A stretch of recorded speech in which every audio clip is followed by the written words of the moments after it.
Binary অপশনসে তিনটা জিনিস সবসময় মনে রাখবা। এক, রিস্ক পার্সেন্টেজ, মানে রিস্ক পার ট্রেড, তুমি পার ট্রেডে কত পার্সেন্টেজের রিস্ক নিতেছো এইটা। দুই, মানি ম্যানেজমেন্ট, তোমার স্টপ লস কত, ডেইলি কত ডলার লস হলে উঠে যাবে এটা তোমার আগে নির্ধারণ থাকতে হইব, তাহলে তোমার ব্রেন প্যানিক করবে না। তুমি জানোই না যে তুমি আজকে কত লস করবা, তাহলে তুমি প্যানিক করবা।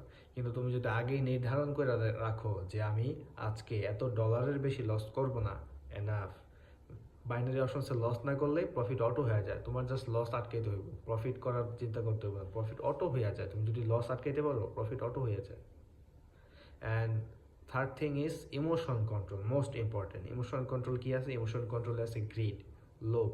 তারপরে আছে তোমার অতিরিক্ত সাহস বা আত্মবিশ্বাস, যে না এটা আমার উইন হবে, I will take a big risk on in this trade, মানে একটা সিঙ্গেল ট্রেডে অনেক বড় একটা রিস্ক নিয়ে নাও।